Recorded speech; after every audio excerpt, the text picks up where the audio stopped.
Assalamualaikum warahmatullahi wabarakatuh. Halo Sobat Keuangan, ketemu lagi di Finance Kada Official bareng saya Siti Robiatul Adawiyah. Di video kali ini kita akan ngobrol bareng dua siswi SMK Negeri 2 Balikpapan yang mana mereka baru aja memenangkan Duta Genre atau Generasi Berencana tingkat Kota Balikpapan. Penasaran gimana ceritanya? Simak bareng-bareng di Bisa Bincang Seputar Akuntansi dan Perbankan.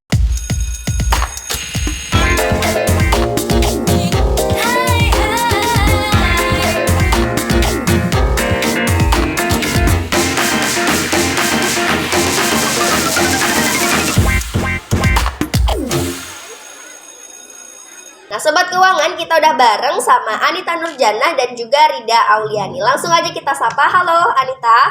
Halo Kak Siti. Halo Rida. Halo Kak Siti. Gimana kabarnya kalian hari ini? Alhamdulillah saya baik Kak. Ya, Alhamdulillah. Kalian ini dari kelas berapa sih? Kalau Anita dari kelas berapa? Kalau saya sendiri dari kelas 10 PKM Kak. Kalau 10 PKM. Kalau Rida? Dari 10 AKL 2. 10 AKL 2. Nah sebelum kita cerita-cerita lebih jauh tentang pengalaman kalian kemarin ikut Duta Genre, ada yang bisa jelasin nggak Duta Genre itu sebenarnya apa sih?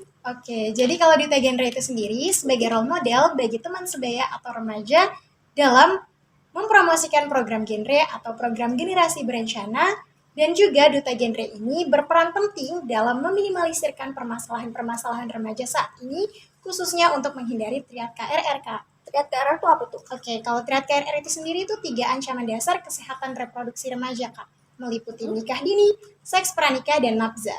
Nafza. Oh, jadi di kegiatan Duta Genre ini kalian untuk mensosialisasikan pencegahan anti 3 masalah tadi itu ya? Benar Kak. Nah, kalau dari motivasi kalian itu ikut Duta Genre ini apa? Mungkin dari Nida dulu boleh? Kalau dari saya sendiri, ikut Duta Genre ini awalnya karena diajakin teman. Terus juga emang sebelumnya kakak-kakak dari PIK Remaja ada promosiin genre tentang genre. Jadi saya tertarik ikut genre ini karena materi-materi genre ini sangat bermanfaat buat kehidupan selanjutnya, kayak buat waktu kita dewasa gitu.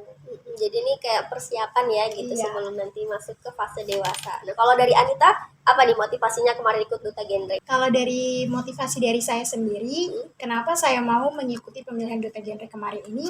Karena menurut saya, pemilihan Duta Genre ini wadah yang tepat untuk saya belajar, mencari hal-hal baru, serta menambah pengalaman saya di bidang yang sebelumnya belum pernah saya ikuti.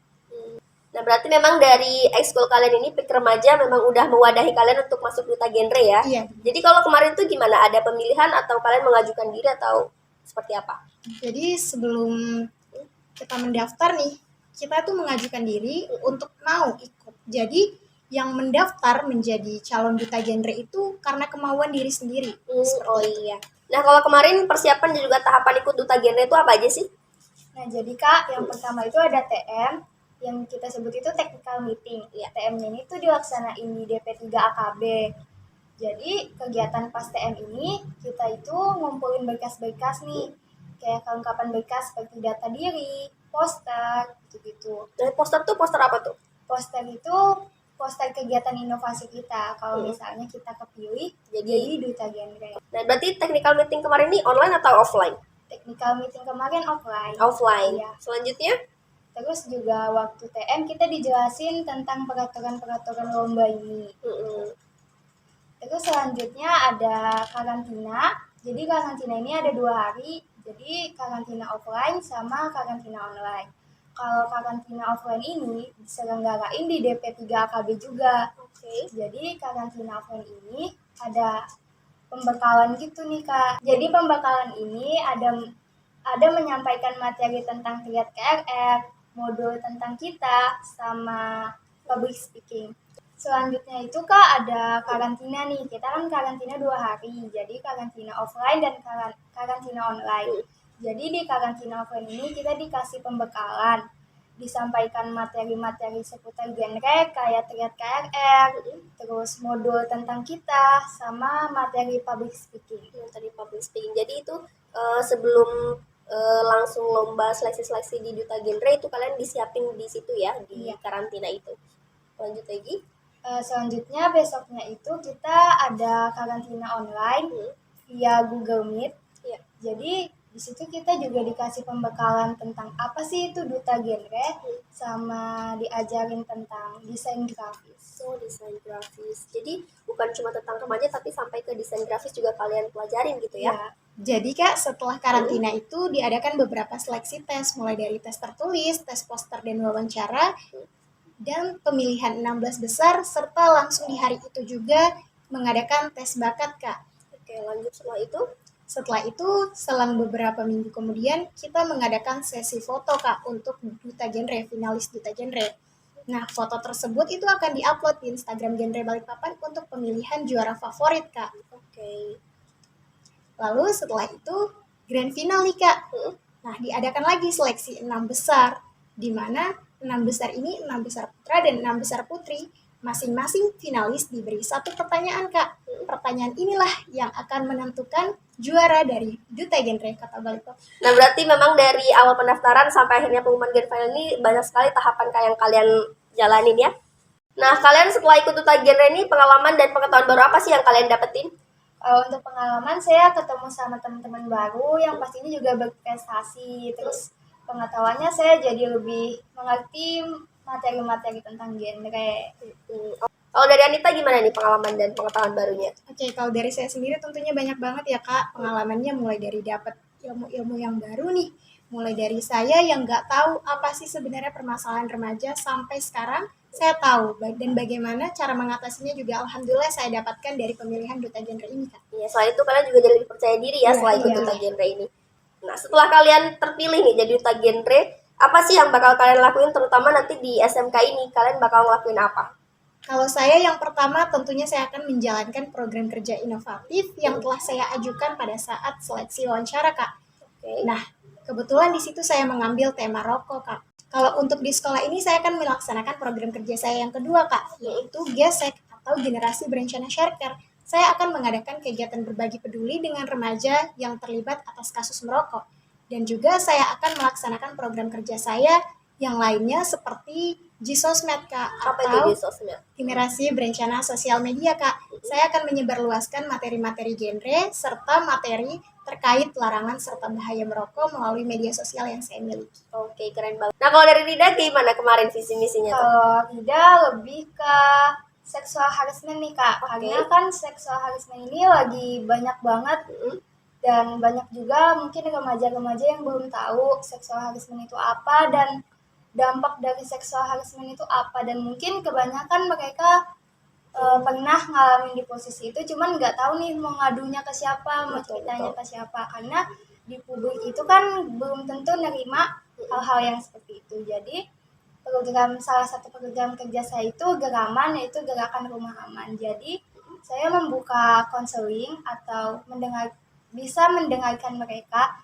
menceritakan hal-hal yang terjadi kepada mereka nih Kak. Oke, jadi itu kalian sebagai rumah aman itu kalian bisa menjadi teman untuk mereka-mereka yang pernah mengalami apa? Seksual harassment. Iya. Yang pernah mengalami seksual harassment. Oke.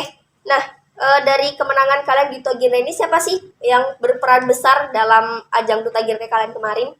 Pastinya Silakan. kakak-kakaknya ya kan Nita. Iya, bener Iya, banget. karena kakak-kakaknya juga baik-baik banget. Karena emang kita dari awal udah diajarin juga sama kakak-kakaknya. Dibimbing mulai dari cara kita gimana sih kita mau ngambil materi apa nih. Kita juga dilajari nih cara kita menentukan latar belakang sampai ke tujuan kita serta bagaimana cara kita memotivasi remaja. Betul, karena dari ajang seperti ini kalian tuh dilatih untuk jadi public speaking yang baik gitu ya, bisa diterima sama semua kalangan, mulai dari remaja sampai ke masyarakat. Oke, nah mungkin ini bentuk pertanyaan terakhir.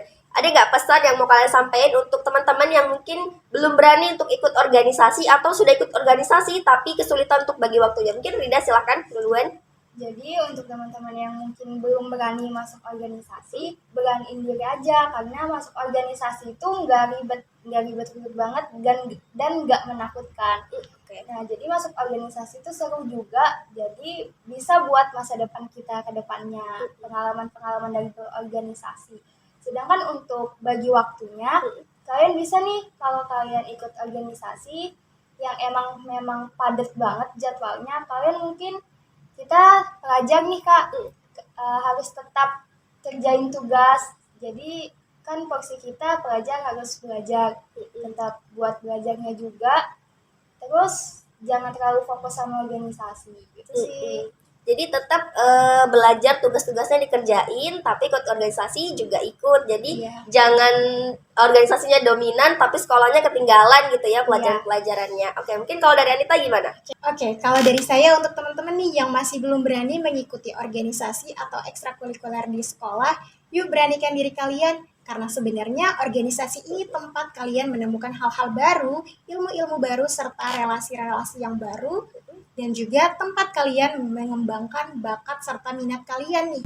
Untuk teman-teman yang udah ikut ekskul dan kesulitan bagi waktu, saya sarankan memanajemen waktu dengan lebih baik seperti memulai perencanaan dan fokus pada satu ekskul yang kalian minati dan memang di tempat itu kalian bisa mengembangkan bakat kalian. Oke, memang penting banget ya untuk buat jadwal untuk diri kita sendiri di setiap harinya supaya kita bisa lebih produktif. Nah, Sobat Keuangan, itu dia cerita pengalaman dari duta-duta genre yang keren-keren banget ini.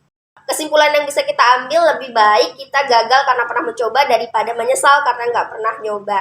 Nah, itu dia ngobrol seru kita hari ini. Kalau kalian suka sama video ini, jangan lupa di like, di komen, dan dibagikan ke teman-temannya yang lain.